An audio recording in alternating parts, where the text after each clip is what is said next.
DPRD Banjarmasin melalui rapat gabungan Komisi 1 dan Komisi 3 mengambil langkah merespon maraknya aksi balap liar di sejumlah ruas jalan.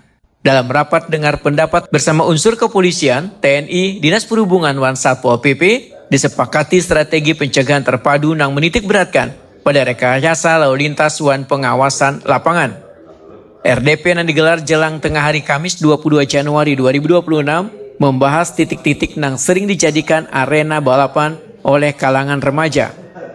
Ketua Komisi 1 DPRD Banjarmasin Aliansa Wetakuni menyatakan salah satu solusi yang disepakati adalah pemasangan pita getar atau marka jalan melintang yang dibuat kada rata.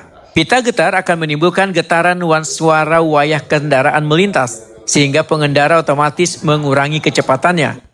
Politisi PKS ini menyatakan DPR juga mengusulkan pendirian pos pantau atau pos penjagaan di lokasi rawan. Keberadaan pos tersebut diharapkan mampu meminimalkan peluang terjadinya balap liar. Penanganan balap liar kada cukup hanya melalui pendekatan teknis wan aparat penegak hukum. Peran tokoh warga wan lingkungan sekitar sangat dibutuhkan untuk memberikan edukasi kepada remaja serta memperkuat pengawasan sosial. Tadi kita minta Dinas Perhubungan segera. Tadi dari Kepala Dinas menyanggupi untuk pita getar dulu. Segera mungkin pita getar. Pos pantau tadi kita sampaikan juga bahwa segera mungkin sebelum puasa. Untuk Dinas Perhubungan dulu menyampaikan ke pihak terkait. Mungkin bisa saja koordinasi dari Dinas Perhubungan, Satpol PP ke PUPR bisa juga kan. Yang penting kita sampaikan dulu. Dalam forum rapat dengar pendapat tersebut, seluruh unsur yang hadir menyatakan komitmen untuk memperkuat koordinasi lintas instansi.